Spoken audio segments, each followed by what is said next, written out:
Hi guys, welcome back to the Astro Imaging channel. Tonight's session, Getting Started in Astrometry by Basil Rowe.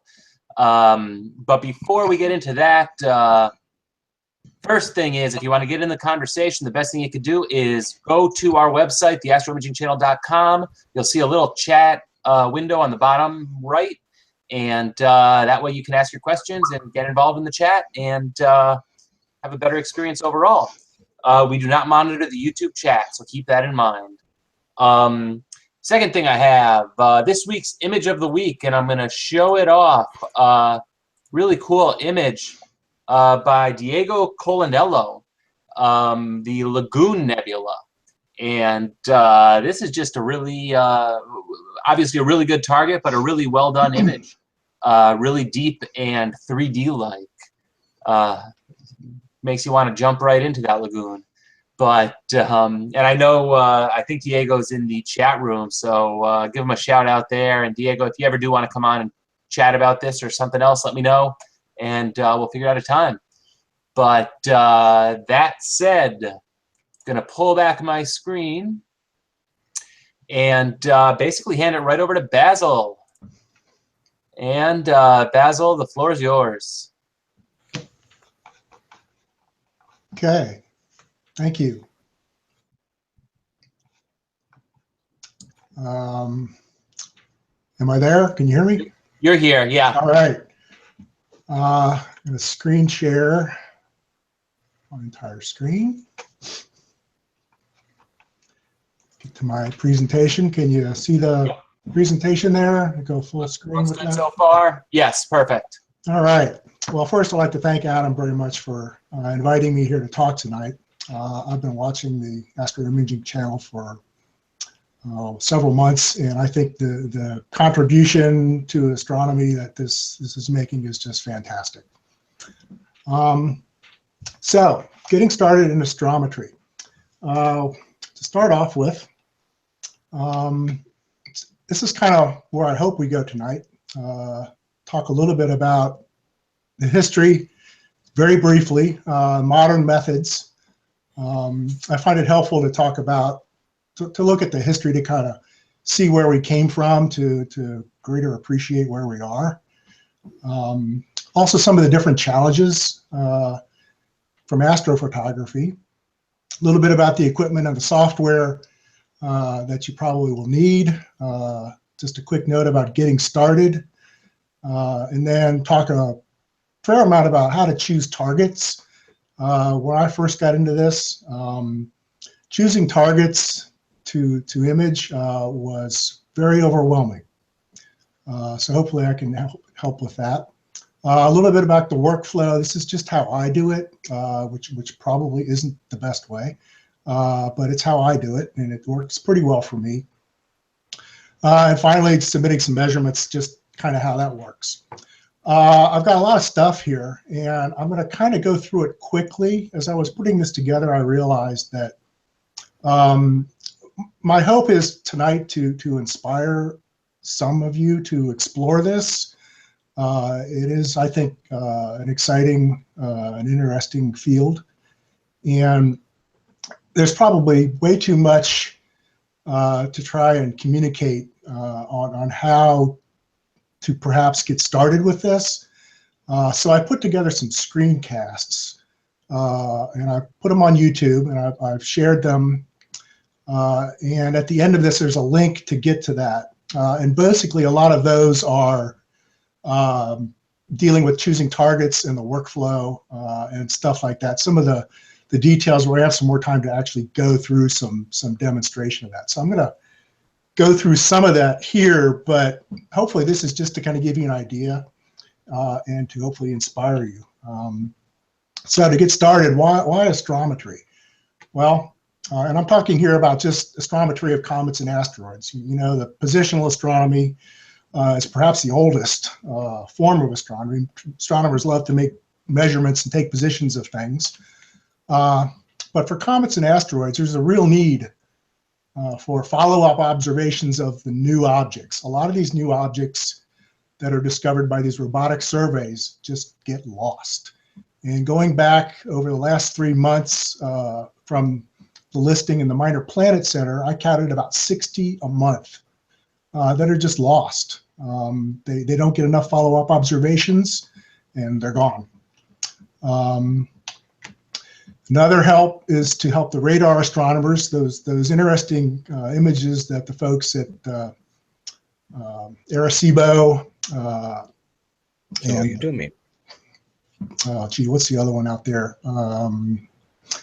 Anyway, the radar images, they need to be able to point their radio telescopes very accurately to get a bounce off of these things. So good astrometry helps them. Also to refine occultation predictions.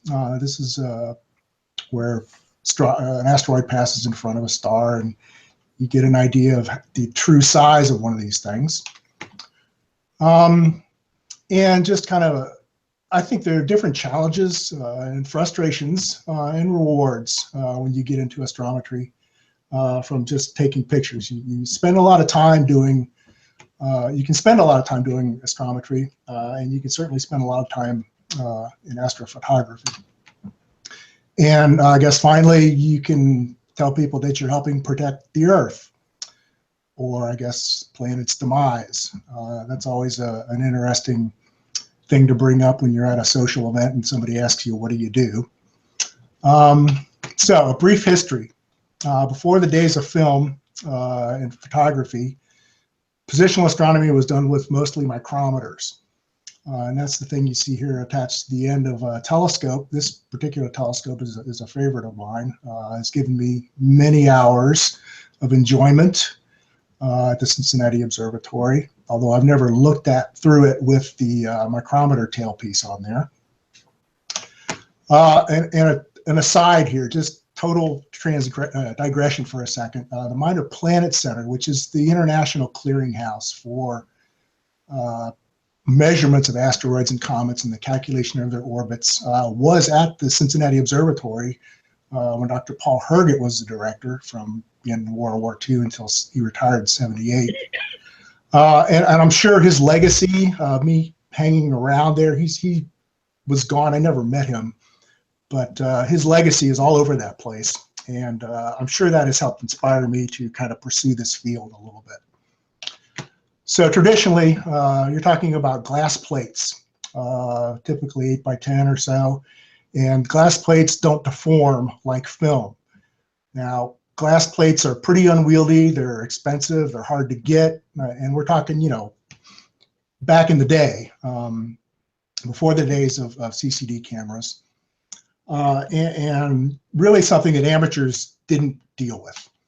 And then you needed something like this, a blink comparator, where you stick a couple of glass plates in there where they were exposed at different times, and you go through the two images, blinking them back and forth, looking for things that move or things that change. Pretty hefty piece of equipment, and not something amateurs could get their hands on. And my point here about this really is that astrometry of the past was really for the professionals. Then you needed something like a measuring engine. This actually measures the positions on the glass plates to a very high precision. And this happens to be Vera Rubin looking through one, although she's probably looking at the spectra of galaxies and not at asteroids or comets here. And then, of course, you have math. Lots of good math. And we're talking about math with a slide rule and log tables and trig tables. No pocket calculators available. So that was, you know, another thing. And really, this all kind of boils down to, there were hours of work to make one measurement. And it's not really within the ability of amateurs. And to be honest, it's not something that many professionals just wanted to do. It was tedious, laborious, and error prone.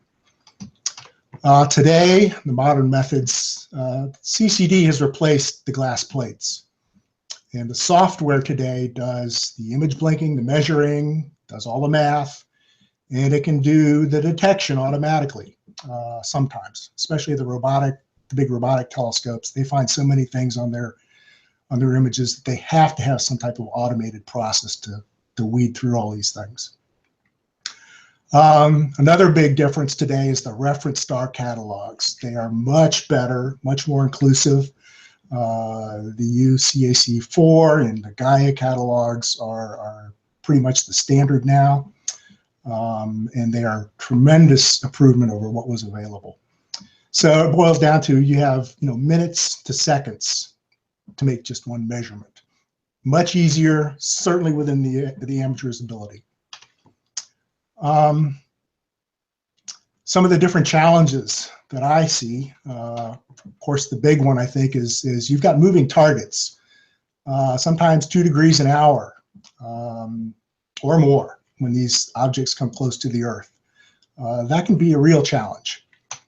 Also, the positions for the new objects are not all that well known. The orbits, when something is discovered, they kind of take a good guess at the orbit, but if you don't get follow-up observations of that thing within hours in some case, the actual position can be off by degrees from where it really is. So that can certainly be a challenge.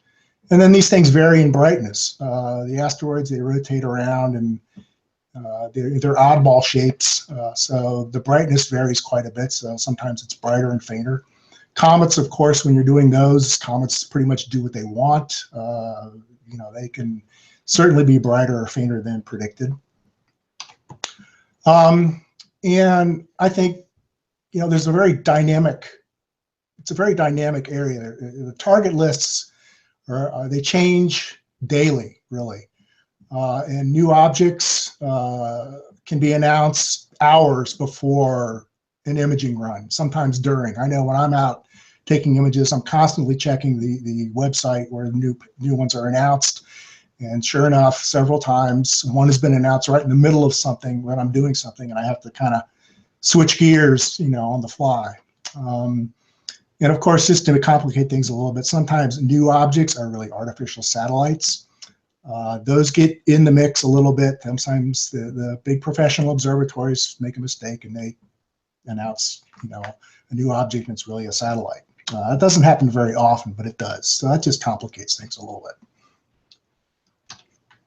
So a little bit about the equipment and software that you probably need to get started. Some of this is kind of a must-have. Some of it is kind of a nice-to-have. First, you need a permanent location. You really got to have that. You got to have a permanent observatory. That's something that kind of the Minor Planet Center, the place where you submit these observations, insists on. When we go through this, perhaps you'll see why that's really necessary. You also need sufficient image scale. You need a good enough image scale to get decent measurements. And basically, 1 arc second per pixel is pretty good. You don't need to get anything greater than that or a finer resolution than that, but you don't want to get anything more than about 2 arc seconds per pixel. And I put 800 millimeter focal length minimum. I just kind of based that on the pixel size of some of the common cameras that are out there today. That's just a ballpark.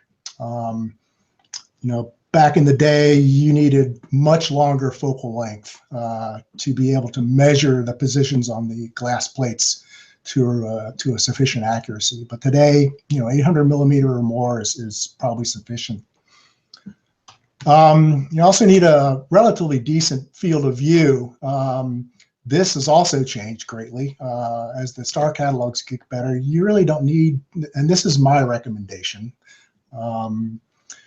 maybe at least 10 arc minutes is probably sufficient to get enough reference stars in the image so that you can get an accurate measurement over pretty much anywhere in the sky. Of course, the larger the field of view, the better. And also a high quantum efficiency CCD helps. And that's because you can get shorter exposures. That's kind of the bottom line here is you want to get these things with the shortest possible exposure to reduce the trailing that they produce as they're moving. Astrometric software, you got to have it. if you're going to do this. It's really the only way to go. It is a nice package. It's only 25 bucks euro. There's a 90-day trial, and unfortunately, it's only Windows operating system, but you really have to have that. You also need to have some program that syncs your PC's time to 1 second accuracy. There are several freeware programs out there that do that. But when you take your images and you send in your measurements, they really require that the measurements be made to 1 second of time accuracy. And finally, you need some kind of post-processing. You don't really do a lot of post-processing. I use a program called Astrometry. I like it a lot. It's free. Some of the nice to have, there's a program called Find Orb. And again, links to all this stuff, all these programs and all the websites that I'm going to go through here. I've got them at the end of this presentation, and I understand Adam is going to make this presentation available on YouTube. So that's another reason why I'm going through this quickly, because you'll be able to download this and take a look at it at your leisure.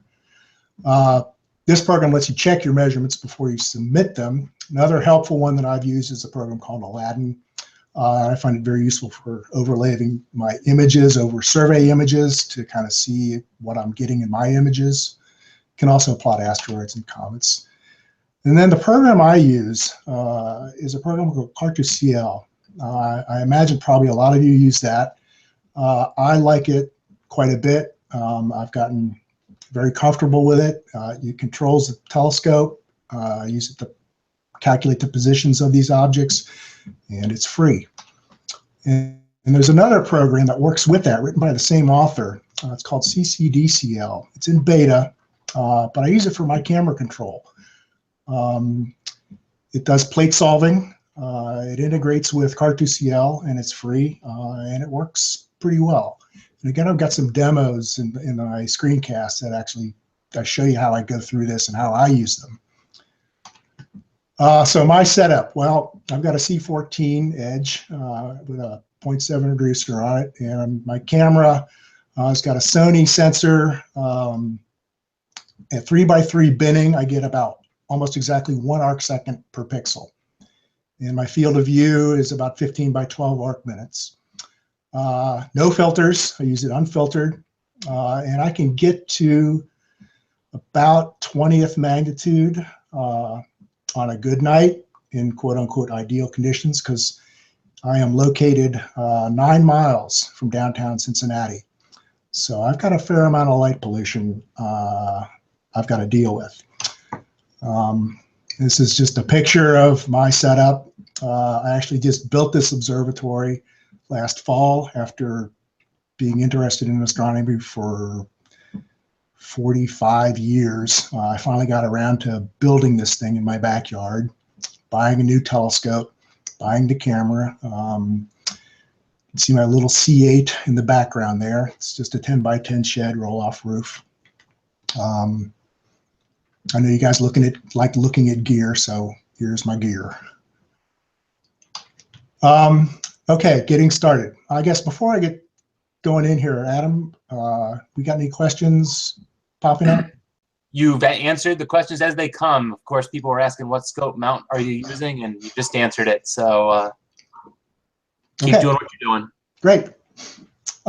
So to get started, if I haven't scared you off by the end of this or put you to sleep, you really, I think the best place to start is this Guide to Minor Body Astronomy on the Minor Planet Center's website. This is really a must-read, and if you want to go further, start with this. And I'll just leave that there. And again, there's a link to this at the end. So talking about choosing targets, how do I do it? Well, this is how kind of I do it. Of course, the greatest need is for targets with poor orbits. That's kind of the bottom line here. Basil? Yes. One question in regards to your observatory, I might as well ask now. Sure. What is your MPC observatory code? W25. Awesome. Thank you. Mm-hmm. So the ones with the poor orbits are the ones that you really want to try and focus on. And there are quite a number of those. So what I do is I start with the Minor Planet Center web pages. And there are several of them. And I'm going to quickly go through them. I have some screen captures of them. The one that I refer to a lot is this Ennio confirmation page. That's the one where all the new objects are announced. That's the one I check several times during the night. There's also one for the possible comet confirmation page, but basically they show up on the Ennio CP page first. And if they look fuzzy, then they move them to the other page. And there's a couple other ones. There's a planning aid and a target list page that are the last one there I use to get cometary objects. There's also the Goldstone radar tracking list, radar target list, I'm sorry. These are objects that Goldstone is got lined up in the pipeline for them to image or target. And sometimes the ones on there can be different than the ones that the Minor Planet Center thinks need orbital refinement. And finally, there's an ESA. There's a priority list there. It's very similar to the Minor Planet Center. It's just kind of another place to check. I kind of use this as a kind of double check sometimes. So here's the Ennio confirmation page from the Minor Planet Center. This is where the new objects come out. And I'm not going to go into a lot here. If you want to see kind of how I go through this, that's just in one of my screencasts. But basically what I do is sort them by magnitude first to give me an idea of what I can get. And then I check the declinations to see if I can get them. And then I go down the list here and I see, well, okay, how many observations have there been and how long has it been since they've been seen? And in this case, these first 1, 2, 3, 4 objects, having not been seen in this length of time, they're all probably lost. So all the bright ones here, and the fact that they're so bright and haven't been seen is a good indication that they are lost. So in this particular list, the first object that I would probably try for is this one here, this YD1C5FC. 109 observations. It's been recently seen. Next one also, and then the rest of these are probably lost. So already, these guys are gone. And you can set various constraints here about declination. This page is a listing from the Minor Planet Center where you can get objects. There's a page before this where you fill out a form and you can set various parameters like declination and minimum magnitude and some various other things. And I just go there, fill out the form, and brings me here, and it shows me these are the objects that have preliminary designations or numbered designations, meaning that their orbits are fairly secure. And some of these will not need further observation to refine their orbits. Looking at this, I have them sorted by the error that they have in their positions. You can also see here's somebody that's moving at 32 degrees a day. That's going to be one of those fast movers. So this kind of helps me, plan for some observations. What I do is I click on Get Ephemeris, and that produces a list of objects. I just grab them all, and I go through the list one by one, and I look for this useful for orbit improvement. Here's this first object on the list, and basically what I do is I create a text file of all of these objects that I want to target, and I basically just copy and paste the name into the text file. If it says useful for orbit improvement, I check some other things down here about how far away from the moon is it and things like that. Of course, how bright is it? And I just go through the list one by one. And if I see useful for orbit improvement, then I add it to my list. Whether I get to it or not is another issue. Basil, Yes. one more question. Yes. Do you do any measurements for the Target Asteroid project? No. I don't think so. I believe I know what the person is asking.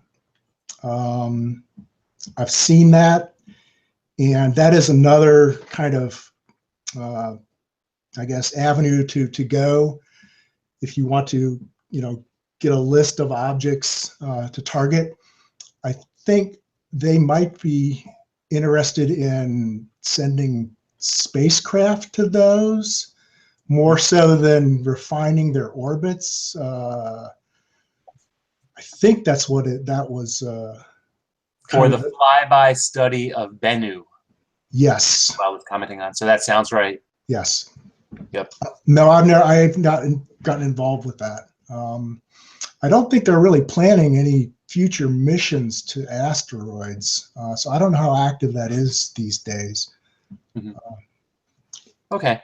And can I ask one question? You're from a particular slide, now it disappeared on me, but you had said earlier your goal is in general to refine the measurements, or the error, I should say. So on, like, I think it was 2 slides before, it showed an, what did it say? Maybe one more slide back, if you don't mind.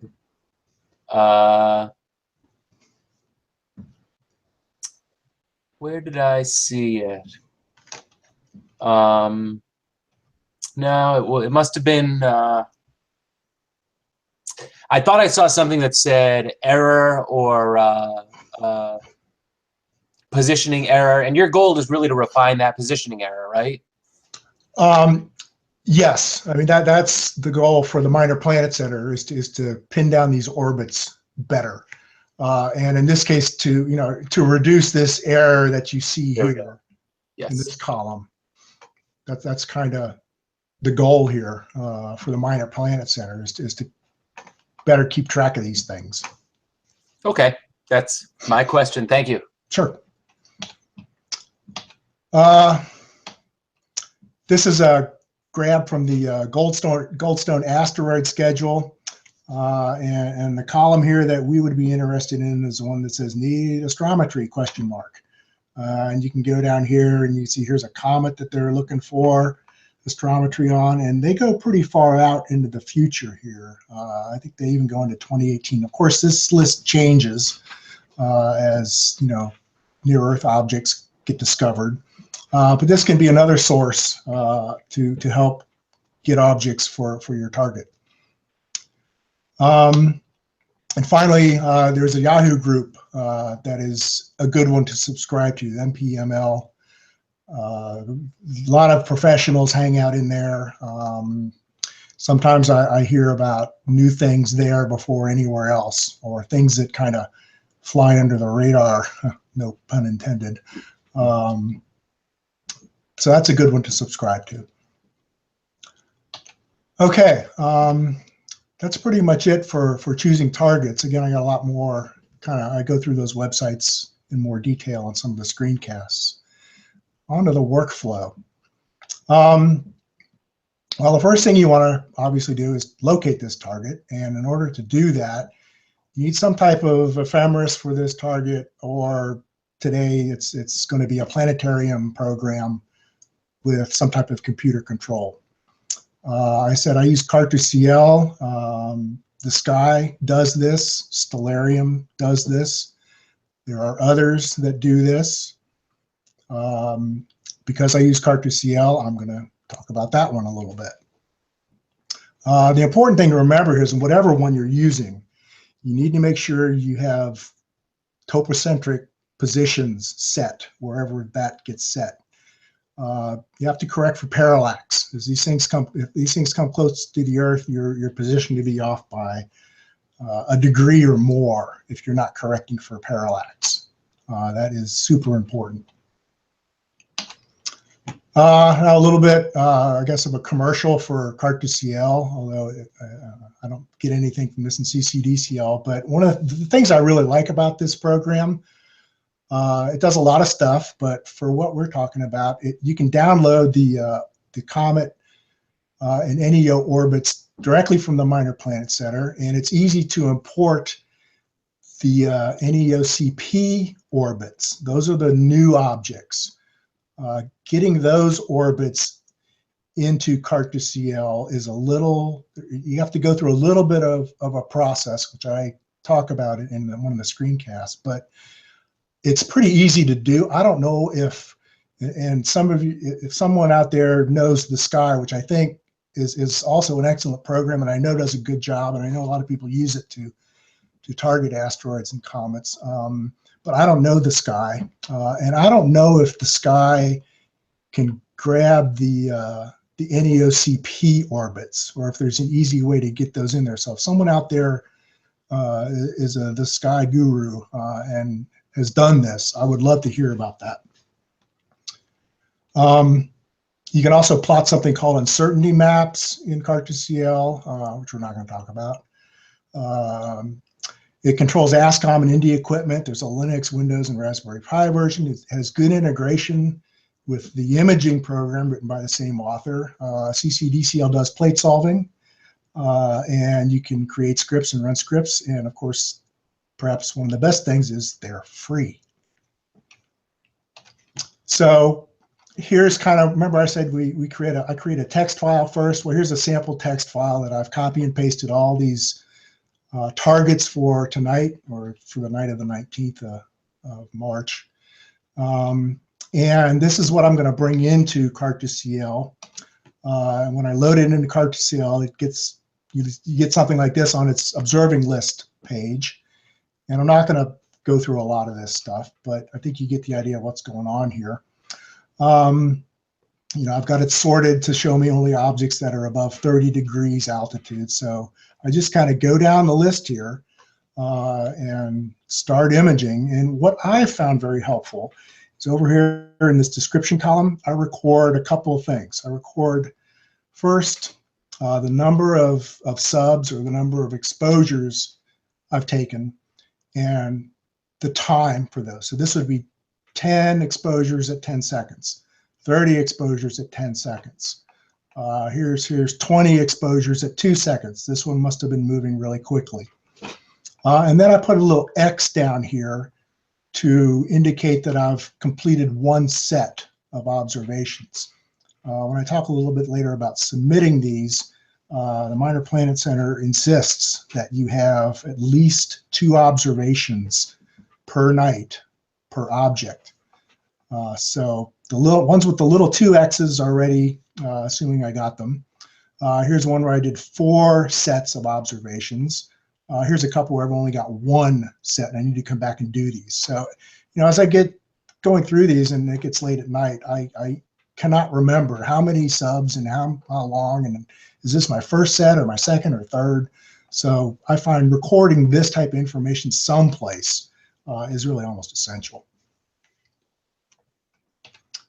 So here's kind of how the workflow goes, and I think you kind of know how this goes. You locate, you slew the telescope to the position, you do a plate solve, you sync the telescope, then you do a repeat slew if your telescope isn't pointed sufficiently well. Then you do another plate solve, and hopefully by then your telescope is pointing exactly where you want it. Of course, if you have one of those expensive mounts that points exactly where you want it whenever you move it, that's great. I don't have one of those. And you take your images, except if the thing is moving fast. Here's kind of what happens to me when I try and target a fast mover. So here's this object moving in this direction. And I tell my telescope, okay, do an initial slew and center the object in the frame, and you think that's what you get. Well, by the time it's gotten there and you've done the plate solve, and you've done, in my case, another slew to fine-tune the position. The object has moved pretty close to the edge of the field. So I got to come back here and do a little fine-tuning and manually move the frame so that the object is somewhere down near the other corner, so that it's going to move through the field of view as I'm taking my images. So this is kind of where you're chasing things around the sky. The next thing I need to do is determine, okay, how many subs am I going to take and what's the exposure going to be? Basically, the bottom line here is you don't want the target to trail too much. So there is a formula that I found. This is the only formula I've got tonight. And it relates the maximum length of time in minutes to your CCD scale and your full width and maximum of your typical seeing and your star images and the motion. So I have an example. In my case, my image scale is 1 arc second per pixel.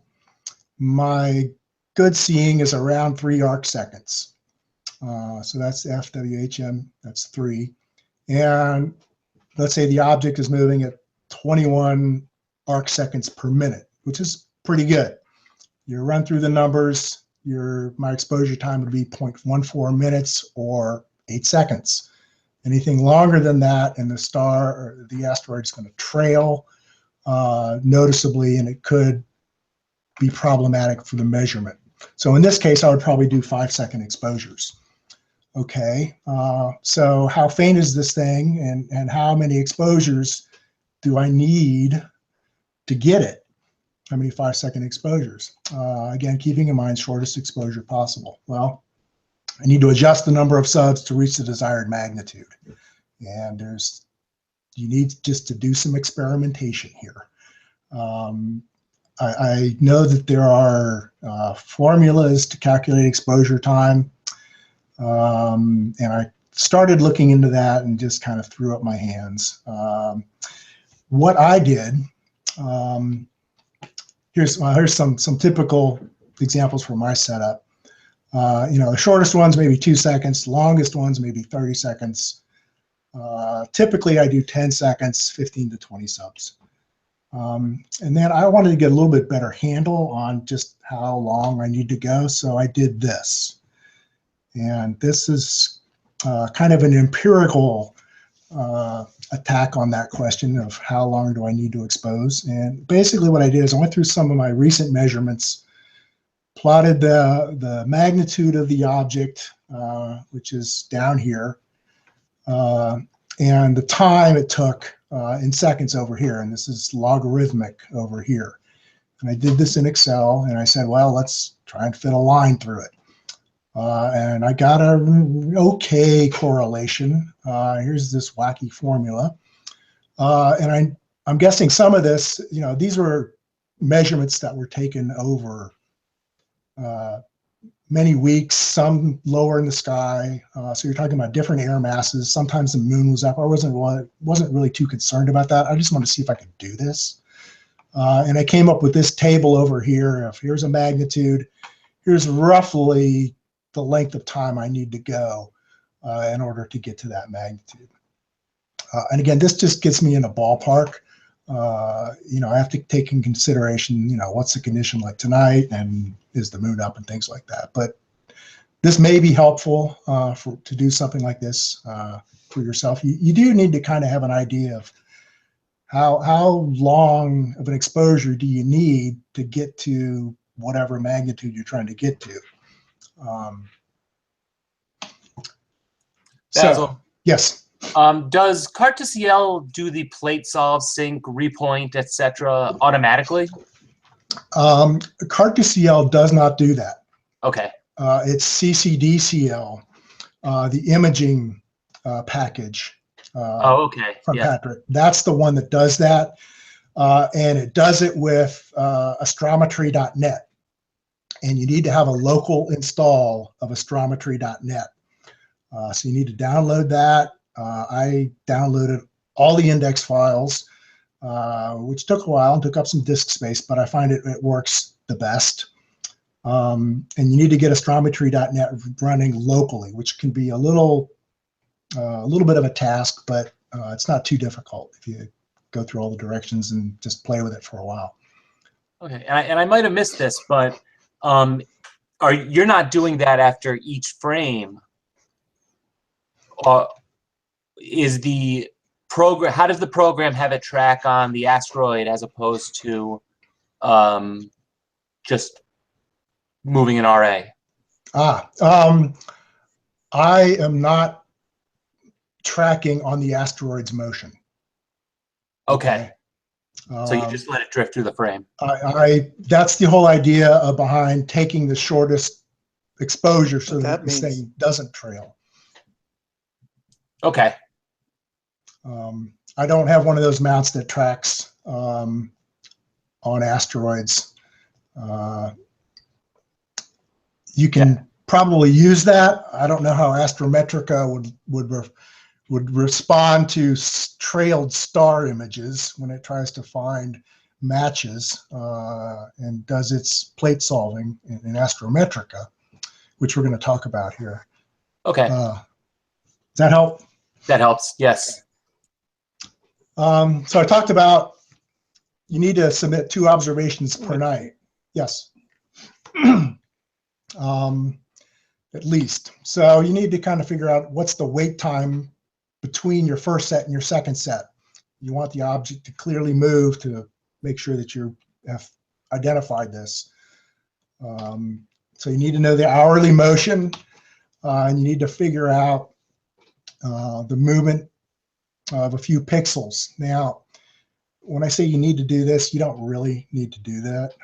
What I typically do is wait 5 minutes, and that's how long I wait between taking my first and second set of images. Sometimes I wait 10 minutes, but usually it's 5 to 10 minutes. What I found helpful is that however long the delay is between your first and second set, it's useful to have the first set and the second set have as many stars in common in both of them. That way, when you blink them, which I'll show in just a minute, things that are moving between the 2 images will stand out easier. I hope I explained that well. I kind of go through that exact same process in one of the screencasts, but I just find it helpful to have both images reflect the same star field. That's not always possible.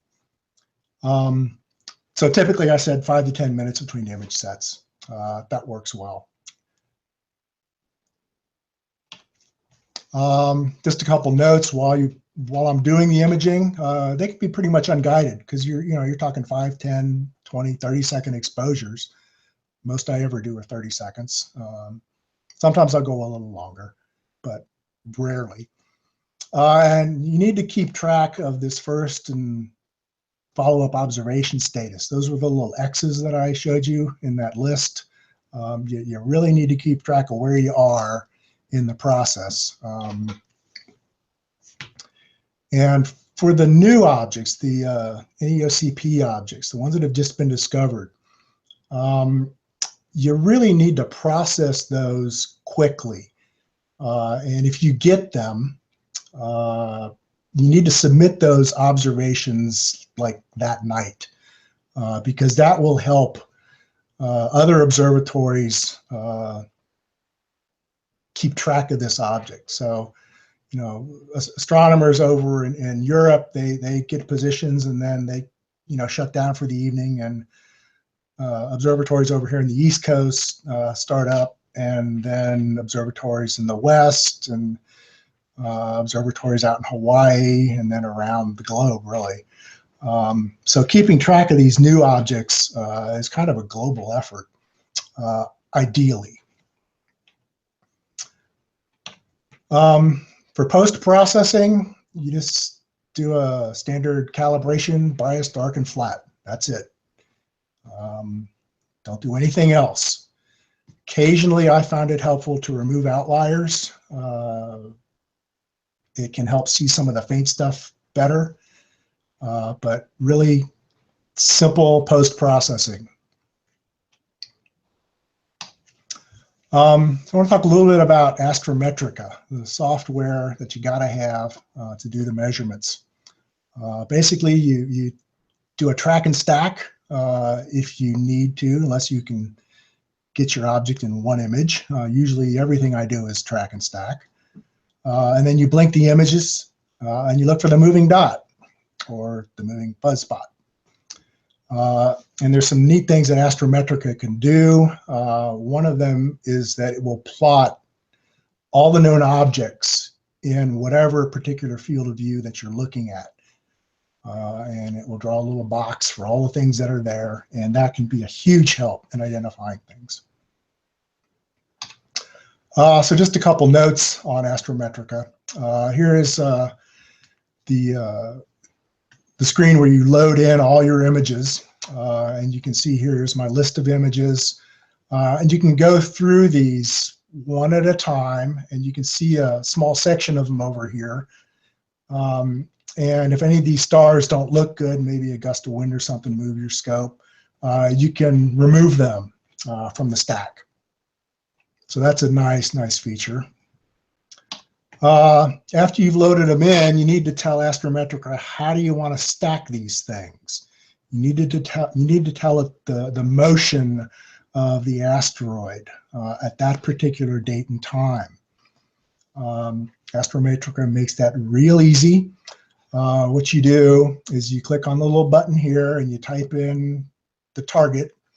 You do a search and it goes through the entire list of hundreds of thousands of asteroids and comets and finds a match. You select this match and it automatically populates the motion fields here. This is going to tell Astrometrica how to stack these things. Here's an example of a track and stack image and just a stack. On the left, you can see there's a little dot right here. That's the object in the track and stack. This is just a stack, and the object is right here is a streak. Probably can't see it. I don't even know if you can see the one that I tried to enhance down here. You know, you obviously don't want to measure a streak. You want to measure the position of a dot. That's the way Astrometrica works. The green circles reflect the reference stars that it's using. And I think I have an example of a blink, and I don't know if this is going to work. So let me know if you see the little dot move here. I'm just going to flash back and forth. The dot is right here, and then it's somewhere up here as I go back and forth. Whoops, there. And if you see it, great. It's a moving dot. If you don't see it, no big deal. But that's what you look for. I think we can see it. Okay, great. Yep. And I mentioned Astrometrica has the ability to plot the positions of everything that's in that field of view, whether it's an asteroid or a comet. So I've told it to do that here. Here is where the orbit says the object should be, and here's where the object actually is at that specific moment in time. So you can see there's a discrepancy here. So this is certainly an object that needs some refinement in its orbit. A little bit on how to measure the target. You basically click on the dot and it shows you how the light distribution relates to a point spread function here. Looks good. It shows you some other information here. Now you need to identify this object, so you click on a little identification button down here, and it will again go through the image, the position you've specified, and it will show you a list of all the objects that are close to that. This is a huge help. It's amazing that I can go through this so fast. And it shows you, the probable object that's closest, In fact, this is the one we're looking for. It shows you the difference between its actual, the measured position minus its actual positions. These are observed minus calculated. So it's a little bit off. So you would click OK, and that would be your first measurement. You do it again for the second set of images. I wanted to note here something about comets. I haven't been talking much about them. But this works for comets. The problem with comets is you don't have a nice little point source to deal with. You got a fuzzball, and Astrometrica will try to find the center of that fuzz spot, but it's not as accurate. And basically, what I'm showing here, this is a single 5-second image of Comet 41P, and it's overexposed. I probably should have tried for maybe a 1 second or even a half a second exposure here. It's just overexposed. It probably still can give me a good measurement, and I'll probably submit it, but it is overexposed. And another thing I should point out is this magnitude. This program is saying that this thing is at magnitude 13.9. However, in reality, it's probably closer to 8.0. The way Astrometrica calculates magnitudes for asteroids works pretty well. The way it does it for comets is a little different. The method and the math is the same. It's just the results you get, because it's a diffuse object, are a little wacko. They're much fainter than they are in reality. And it has to do with the way the magnitude's calculated and the fact that the background it's assuming here really isn't the background. It's the extended part of the coma. So that grossly skews these magnitudes, which the Minor Planet Center is aware of, and they're not too concerned about comet magnitudes. Other sites that collect those measurements strictly for magnitude purposes, visual estimates, maybe you don't want to use the ones Astrometrica gives you because those don't really reflect the visual magnitude. So here's the report file that's generated. And this has to be a very specific format. And things have to be in certain columns, and they have to be laid out in a certain way. Basically, you can see here's the name, the date, the time, right ascension, declination, magnitude, and my observatory code. So this is what you would send off to the Minor Planet Center. Astrometrica does that automatically. I'll show you that in just a second. Just a couple other notes about Astrometrica. The setup of the program. If you decide to go with this and explore it further, you need to get Astrometrica set up properly. And there's good documentation and help file on how to do this. But things like the focal length and the position angle of your camera, those are important. Obviously, the pixel size and your saturation limit, those are very important. Couple of other things in this program tab, things like everything in here, you have to spend a little bit of time reading the documentation to figure out what you need to put in there. You just can't accept the default values that it comes with. So there's a little bit of work involved in setting up Astrometrica, but once you get it set up, as long as you don't change anything on your system, your setup, your scope, then you're good to go. So you've made your measurements, you're ready to submit them to the Minor Planet Center, but you're wondering, how good are these, and do I really want to send them off? I certainly was that way when I was getting started. I basically wanted to check everything before I sent it off, which is probably not a bad idea. So there's a program called FindOrb where you can tag your measurements on the end of other observatories' measurements. And I have a specific screencast that shows you how I do that. But basically, it's a text file that you grabbed from the Minor Planet Center that has all of the existing positional measurements. You open that up in Notepad and you stick your measurements from the report here. Just copy and paste those two measurements to the end here, and FindOrb will process all the measurements. And what you want to check are these last two columns, which are the residuals, the observed minus the calculated, and which are shooting for something less than 1 arcsecond. And in this case, you can see I happen to do acceptable. So these are good measurements that I would send off. I know I was checking everything before I sent them in because I didn't, really know what I was doing, and I just wanted to be sure that I was submitting useful data. So you may be asking a question: how can I make a measurement better than 1 arcsecond accuracy when my seeing conditions are 2 to 3 arcseconds? That's a very good question. And my simple answer is it's the math. The centroid calculations and the math used in plate solving that runs behind the scene in Astrometrica just makes that happen. And that's the extent of the answer that I'm going to give to that question. But it's a good question, and basically Astrometrica and the math make it work.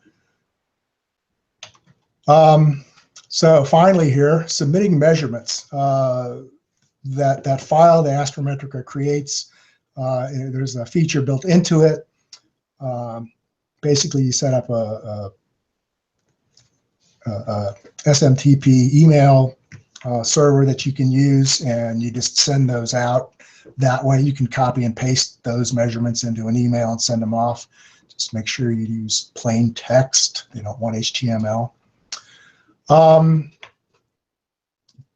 Getting a Minor Planet Center code, an MPC code, I just refer you to the guide to the minor body astrometry. They lay it all out in there as to how you can get a code for your observatory.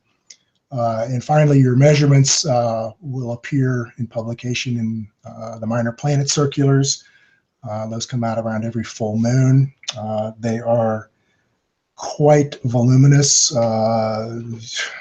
thousands and thousands and thousands of measurements get published every month by the Minor Planet Center.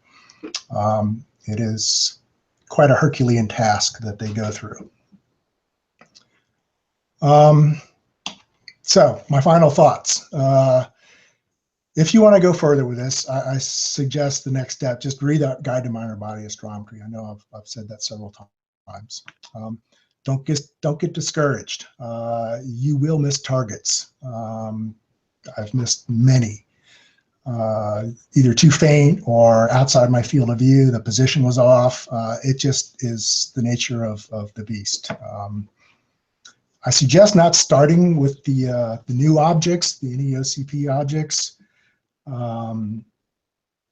Those objects, while they are probably the most valuable to get measurements on, I suggest don't start with those. Start with something a little easier that has a known orbit that's bright enough. I think it would be less frustrating getting started with those. And I didn't when I was getting started. The dynamic nature of this, I think, just adds a lot of excitement and fun. You really, once I get started at night, I'm going until the clouds come in or till I can't take it anymore. It's a very dynamic thing. It's a good way to get started in some science imaging. There's definitely some possibilities for school projects. If you're a teacher, there's a lot of stuff to chew on here if you want to get into that. And finally, if you do want to go further, I really suggest you take a look at my screencasts. They're not polished, they're not slick, they just are kind of, here's how I do it, and I hope it will really be of use, some of it for you. And there's links to that. In fact, these last couple of pages, I'm not going to really spend time on. I've got a whole bunch of links here for target selection and for software that I've talked about. They're all in here. And this whole presentation, I understand Adam is going to make it available if you care to download it and take a look at it later. Yep, it's already posted on YouTube. So if you Awesome. visit this video on YouTube, it'll be in the description. Awesome. Thank you, Adam. That's it. No problem. Thank you. I made it under an hour. Yes. A few questions popped up. I was kind of trying to sort through them, but questions and comments, I should say. Dennis Wild said he had managed to track on the asteroid with the MX Plus because of his small aperture scope, but the residuals from the astrometric measurements were large. So you're doing it probably a better way than I was thinking by not tracking on the actual asteroid. Okay, that's good to know. And Alex then went on to kind of reiterate that yeah, you're fixing the stars in the frame, not the asteroid, so you get better measurements of the stars and still get that relative movement, I should say. Dennis Wild commented he thought MPC wanted 20 to 30 minutes between exposures. Can you speak to that? Yes, I do remember reading that in some of the older documentation, some of the books about what the Minor Planet Center prefers. However, if you go and look at one of their websites that shows the current activity tonight, in fact, maybe I can bring that up. You look at what other people are doing, and some people, I mean, and I'm talking professional observatories, they're waiting 5 minutes between observations. And that seems to be the norm today. And I think in the documentation that document that I talk about, they don't, I think they specify a shorter wait time is acceptable. Let's see if I can share my screen here again. And, yep. Oops, not the satellite. Did I just zap my, oh, it's back here. Here's a listing of what's going on right now. Along the bottom here, here's tonight, right now, and then an hour ago, 2 hours ago. And here are all these new objects. This is all the new object page. All the new objects are on here, and you can see what everybody's doing. And if you look at these measurements, this is probably about 5 minutes in between these two. Some of these are just a few minutes in between each. So I kind of assumed that, because everybody else is doing it, it's okay. I do remember reading that they preferred, 15 or 20 minutes. I think they relaxed that substantially. I have tried submitting observations that were too close together, and I got a bounce back from their automated system saying, nope, these are too close together, and we're not going to take them. So there is some type of check in their automated system. But I think they relaxed these because of the overwhelming number of things they have to deal with, these new objects that, in order for them to just get the measurements, they had to relax those constraints quite substantially to, 4 or 5 minutes. That's my guess. Gotcha. Dennis Wild also commenting, setup is critical. I think you're speaking about that. Also, in that particular program, which the name of it's escaping me, and I think on the same note he said he couldn't get the email to work, which I think you're automatically emailing the data out. Yes. Yeah, there is a place where Astrometrica can automatically send those observations out, and you do have to set up an SMTP server and tell it. When I tried using Google, which is my email, it couldn't connect to the Google SMTP server to send email. So I just switched it to my ISP's email server, and that worked fine. I think it's a security thing to prevent spam. A lot of email servers like Gmail and Yahoo don't accept emails without extraordinary authentication, which Astrometrica doesn't do. Worst case scenario, you can just copy and paste that data into a regular email. Just make sure it's plain text and send it off. Great. Does the MPC give any feedback on your measurements? They will tell you if they're too close together. You get an automatic email. You get an automatic email every time you submit something. Usually it's just an acknowledgement saying, we got your measurements. Here's how many we read and what you sent. 20 measurements or whatever. And we're going to process them. If it's one of those new objects, you get another separate email that says possible NEOCP candidate identified, and we'll stick it in the list as one of tonight's measurements. As for any like personal thank yous for doing this, no. You do get your stuff published in the Minor Planet Circulars. If you get in on one of these new objects and you submit measurements for one of those NEOCP objects, if that object gets enough measurements to receive what's called a preliminary designation, then that gets published kind of as it happens. So one day, an object will disappear off the NEOCP page and it will receive a official designation, and you'll get your name listed in that. And you also get to see the residuals. That's kind of what I check is every month I go in and look for my stuff that I submitted and check the residuals that they're coming up with, just to make sure that I'm doing a reasonably good job. And if there's something that isn't good, it'll be notified. You'll kind of get a little call out in the listing there of your stuff, and I go back and check and see, well, why didn't this one, why did I do such a bad job on this one? Another good question from Dennis Wild. Have you found any new objects? No. I'm afraid the days of amateurs discovering asteroids are pretty much long gone.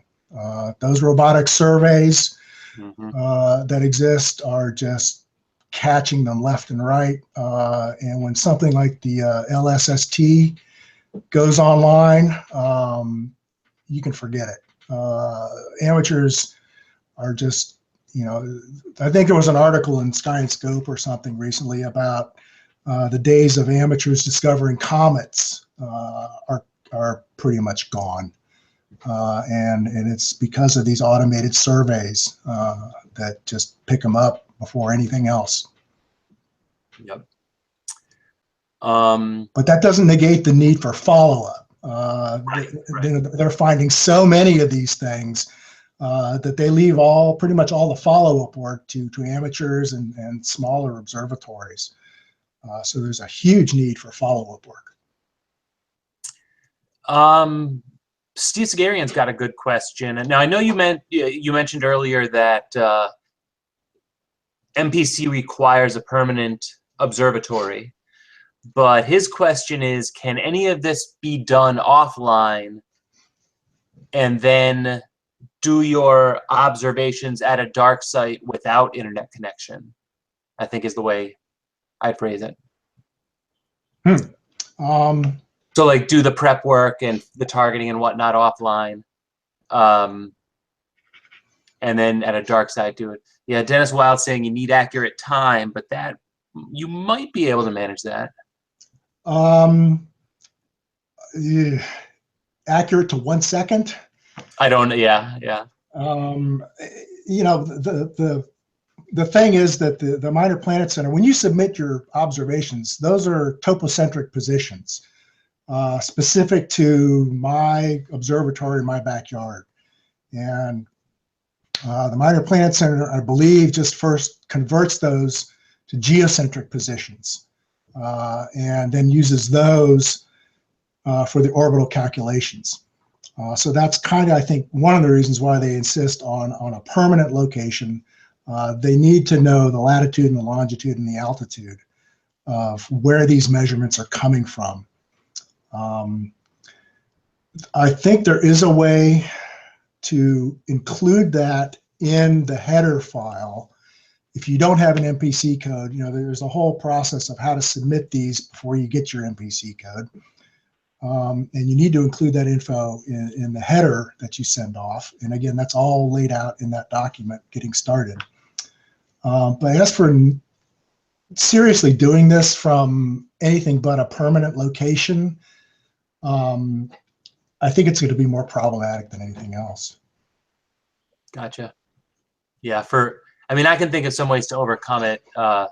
If you have cell phone reception, you can set your cell phone up as a hotspot, but that's still not going to give you that accurate longitude, latitude, altitude that you want to have and have it repeatable and know exactly where you are. So exactly, you might introduce more error into the data then. Exactly. Yeah, you really, I mean, you want to try and do as good as you can when you submit these things, because the folks at the Minor Planet Center are just overwhelmed by all this data they're having to deal with.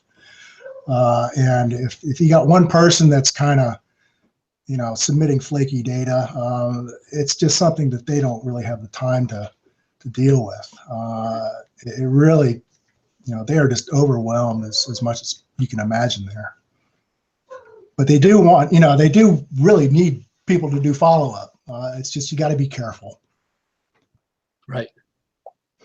Yeah, and Steve's saying, what about GPS? Well, so Dennis is saying you can request another code if you use the same remote site, which might give you an opportunity to use that. I think the internet, you need the internet to constantly update your time or constantly correct your time. Yes. There are a few things to overcome.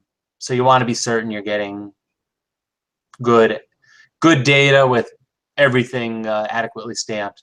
I mean, if you want to test it out and see what you could do, you could probably test it out. But I think before submitting it, you want to make sure that it's kind of that it's something you'd be willing to sign your name to. Oh, sure. Yeah. And actually, in one of the screencasts, I talk a little bit about, you know, hey, you can take your telescope, portable scope, set it up on a tripod in the backyard or wherever, take some measurements, measure them, and then you can do a little fudging in the Find Orb program, and you can compare your measurements right there with all the other measurements, just to see how you're doing. Mm-hmm. Cool. That was a cool looking Clark telescope. You get to use that frequently up there? Yes, I've been a volunteer at the Cincinnati Observatory since about 1983, and I've spent many hours with that telescope and with the very old one from 1845, the 11-inch Merz and Mahler refractor. Mm-hmm. That is a beautiful antique telescope that still works quite well. And the Clark was a 16, you said, right? Yep, that's circa 1904. Yep. That's insane. That's a big refractor. Yep. Our club has a 8.5-inch Clark lens on. I guess the tube just didn't make it over time, and I think of that as being a big telescope. But a 16-inch refractor, that's kind of crazy. It's a beast. Yeah. What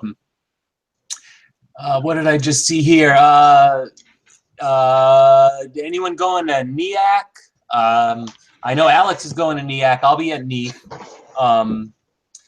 In fact, next week's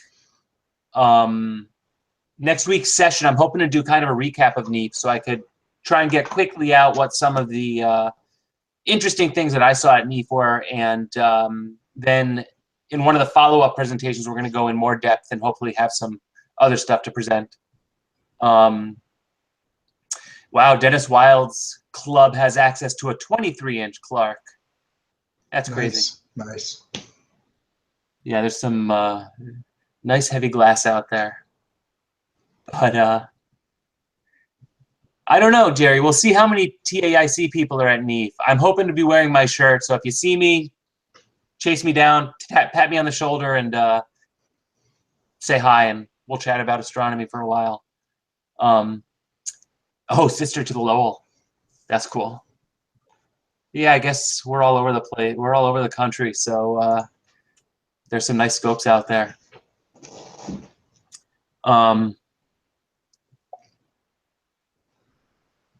If anyone does want to come up with some sort of plan for anything at NEAF for lunch, I mean, basically, if you've been there before, they have lunch in the gym. If you're not going to eat there, then it's basically falafel or stuff like that elsewhere. I'm going to be there on Saturday, though, so we'll see what happens. But either way, I do want to I don't see any new questions popping up, so I do want to thank Basil for this great presentation. Like I said, the presentation is posted in the YouTube description, so if you wanted to follow any of those links, you'll be able to chase them right down and dig deeper into what it's all about. So again, thanks, Basil. Thank you all for coming. We went a little bit late tonight, but that's no problem. We're astronomers. We stay up late. Yeah, thanks again, and we will see you next week, basically for the NEAF recap, and maybe I'll see you all at NEAF. So have a good week. Thank you, guys.